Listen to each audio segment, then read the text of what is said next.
بلکہ آپ جانتے ہیں بدر کی تاریخ گواہ ہے کہ 2 گھوڑے تھے، ایک روایت میں صرف 1 گھوڑا تھا، 6 زرہیں تھی، 8 تلواریں تھیں، 70 اونٹ تھے، اور جن کے پاس تلواریں نہیں تھیں انہوں نے کھجوروں کے ڈنڈے توڑ لیے اور ہواؤں میں لہرانے شروع کر دیے۔ جب یہ ملکوتی قافلہ مدینے سے باہر نکل رہا تھا، دکانوں پہ یہودی عیسائی بیٹھے تھے۔ انہوں نے کہا مسلمانوں کس بل بوتے پہ جا رہے ہو، کس برتے پہ جا رہے ہو، کون سا آسرا ہے تمہارا، آلات حرب و ضرب تو تمہارے پاس موجود نہیں، اتنی بڑی قوت سے ٹکرانے جا رہے ہو جو کیل کانٹے سے اور اسلحے سے آلات حرب و ضرب سے لیس ہو کے آئی ہے، تم مقابلہ کیسے کر پاؤ گے، کس بل بوتے پہ جا رہے ہو؟ حضور کملی اوڑے ساتھ ساتھ چل رہے تھے۔ صحابہ نے اشارہ کر کے کہا نہ تیغ و تیر پر تکیا، نہ خنجر پر نہ بالے پر، بھروسہ ہے تو اس سادی سی کالی کملی والے پر۔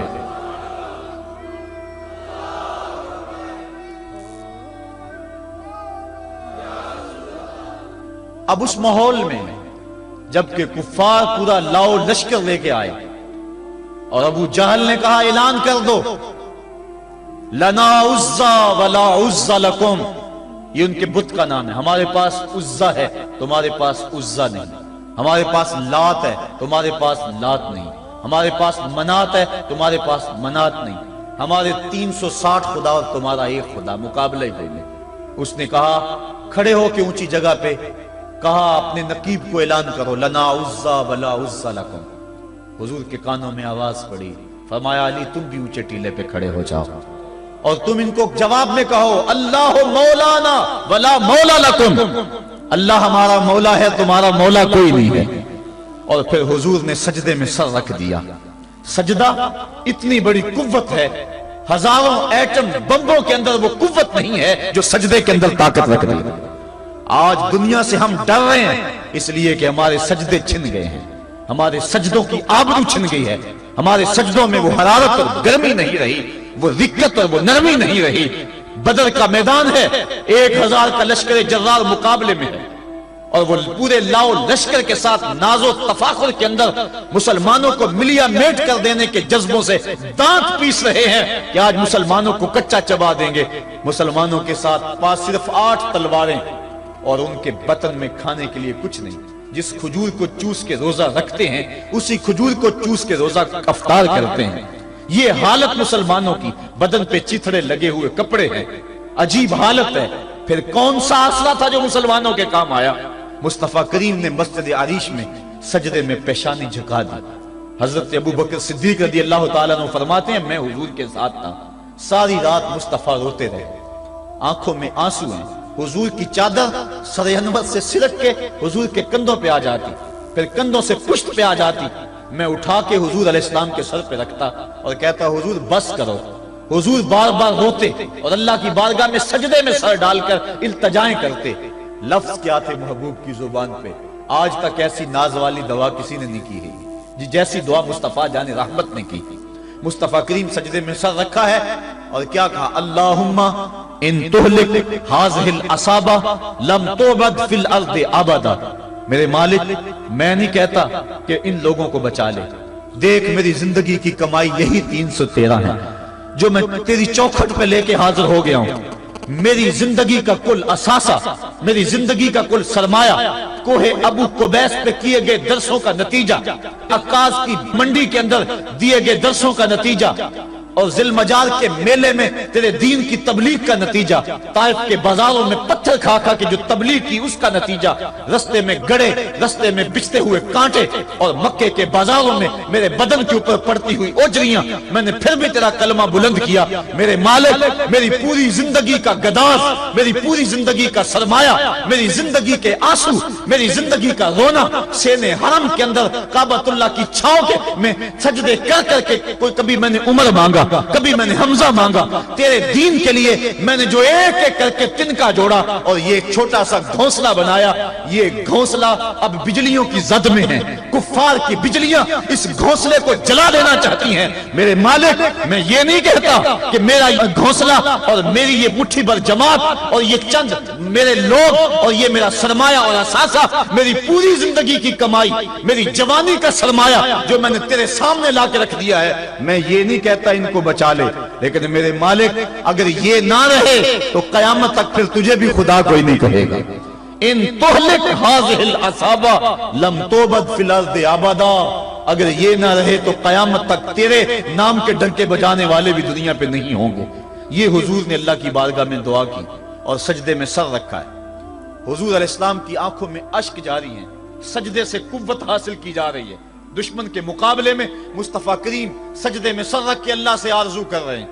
حضرت سیدنا صدیق اکبر فرماتے ہیں اچانک حضور نے سر اٹھایا، میں خوش ہو گیا کہ حضور کے چہرے پہ مسکراہٹ تھی۔ حضور مسکراتے ہوئے فرمایا ابشر یا ابا بکر ھذا جبریل آخذ بعنان فرسہ، ابو بکر بشارت ہو، وہ جبریل اللہ کی مدد لے کر آ گئے۔ تو یہ سجدے تھے جن سجدوں نے ظالم اور جابر قوتوں کا منہ توڑ کے رکھ دیا۔ حضرت علی المرتضیٰ روایت کرتے ہیں رضی اللہ تعالیٰ عنہ، فرماتے ہیں میں نے ہاتھ میں تلوار تھامی اور میدان میں کود پڑا، میں نے کئی کافروں کو واصل جہنم کیا، پھر پلٹ کے دیکھا کہ میں حضور کی زیارت کر لوں، لیکن مجھے حضور نظر نہ آئے۔ میں نے ڈھونڈا تو ایک سمت حضور نے پیشانی سجدے میں رکھی ہوئی تھی اور زبان پہ لفظ تھے یا حیو یا قیوم، یا حیو یا قیوم۔ حضور یہ پڑھتے جا رہے تھے، یا حیو یا قیوم کا وظیفہ پڑھتے جا رہے تھے اور سجدے میں پیشانی تھی حضور کی۔ میں پھر دوبارہ آیا اس سجدے سے جوش لے کر، اس سجدے سے گرمی اور حرارت لے کر، اور پھر دشمن کی صفوں میں کود گیا۔ میں نے ایک کافر کو واصل جہنم کیا، پھر زیارت کے لیے واپس آیا، دیکھا تو پھر سجدے میں حضور نے سر رکھا ہوا ہے اور یہی کہہ رہے ہیں یا حیو یا قیوم، یا حیو یا قیوم، یا حیو یا قیوم برحمتک استغیث۔ یہ جملے حضور کی زبان پہ ہیں اور سجدے میں حضور کی پیشانی۔ میں پھر گیا، پھر آیا، کئی بار ایسا ہوا میں کافر کو قتل کرتا، پھر آتا حضور کو سجدے میں دیکھتا۔ فرمایا پھر حضور نے تلوار تھامی اور مصطفیٰ کریم میدان جنگ میں کود پڑے۔ لوگ بڑھ چڑھ کے دشمنوں پہ حملہ کرتے تھے، لیکن جو سب سے آگے کافروں کی صفوں میں کود کے حملہ کر رہا تھا وہ آمنہ کا لال محمد مصطفیٰ صلی اللہ علیہ وسلم۔ تو سجدے سے وہ قوت ملتی ہے، سجدے سے وہ نور اور روشنی ملتی ہے کہ پورے زمانے میں اجالا کیا جا سکتا ہے۔ آج 56-57 اسلامی ملک دنیا کے سامنے رسوا ہو رہے ہیں اور دنیا کے سامنے سجدہ ریز ہیں، اس لیے کہ وہ ایک خدا کے سامنے سجدہ کرنا بھول گئے ہیں۔ ایک سجدہ جسے تو گراں سمجھتا ہے 1000 سجدے سے آدمی کو دیتا ہے نجات۔ آؤ اس کے حضور جھکو، اس کے حضور جھکنے والا کسی کے آگے نہیں جھکتا۔ سجدہ اس کو قوت دیتا ہے، تو راز کن فکاں ہے اپنی آنکھوں پر عیاں ہو جا، خودی کا راز نہ ہو جا، خدا کا ترجمہ ہو جا، خودی میں ڈوب جا غافل، یہ سر زندگانی ہے، نکل کر حلقہ شام و سحر سے جاویداں ہو جا، گزر جا بن کے سیلے تندرو کوہ بیاباں سے، گلستان راہ میں آئے تو جوئے نغمہ خواں ہو جا۔ مالک کے حضور جب بندہ عزت سے سر جھکا دیتا ہے، اللہ کی رحمتیں بندے پہ نازل ہوتی ہے۔ ایک روایت میں آتا ہے جب بندہ نماز کے لیے کھڑا ہوتا ہے، ابھی اس نے سجدے میں جانا ہوتا ہے، ابھی وہ قیام ہی کرتا ہے، اللہ فرماتا ہے میرے بندے کے گناہ جو ہیں اس کے بدن سے نکال کے ایک سمت کر دو، تاکہ میرا بندہ اس حالت کے اندر میرے حضور حاضر ہو کہ وہ گناہوں سے پاک اور صاف ہو۔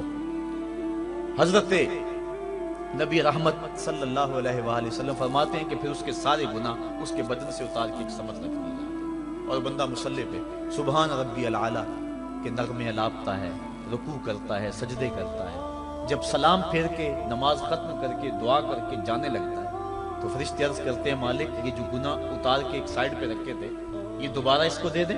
اللہ فرماتا ہے جس کی جھولی سے گناہ نکال لیے تھے دوبارہ اس کی جھولی میں نہیں ڈالیں۔ اللہ اکبر۔ اور ایک روایت کے لفظ ہیں کہ جب بندہ نماز کے لیے کھڑا ہوتا ہے اس کے کندھوں کے اوپر سارے گناہ آ جاتے ہیں اور اس کے سر پہ اوپر گناہ آ جاتے ہیں۔ جب رکوع میں جاتا ہے تو کندھوں والے گناہ گر جاتے ہیں، اور جب بندہ سجدے میں سر رکھتا ہے تو اللہ تعالیٰ اس کے سارے گناہوں کو ختم کر دیتا ہے اور وہ بالکل پاک ہو جاتا ہے۔ حضرت سلیمان فارسی ایک دن ایک درخت کے نیچے کھڑے تھے، آپ نے درخت کی شاخ کو پکڑ کے جنبش دی، حرکت دی، موسم خزاں تھا، درخت کی شاخ کے سارے زرد پتے گر گئے۔ ایک صحابی پاس کھڑے تھے، انہیں پوچھنے لگے عثمان تو نے مجھے پوچھا نہیں کہ میں نے درخت کی شاخ کو یوں ہلایا کیوں ہے؟ انہوں نے کہا اچھا پھر آپ بتا دیں کہ آپ نے درخت کی شاخ کو یوں کیوں ہلایا ہے؟ کہا سنو پھر ایک دن میں اور چند صحابہ حضور کے ساتھ جا رہے تھے، رستے میں ایک درخت آیا، اس کے نیچے حضور کھڑے ہوئے، حضور نے اس طرح درخت کی شاخ کو پکڑ کے ہلایا،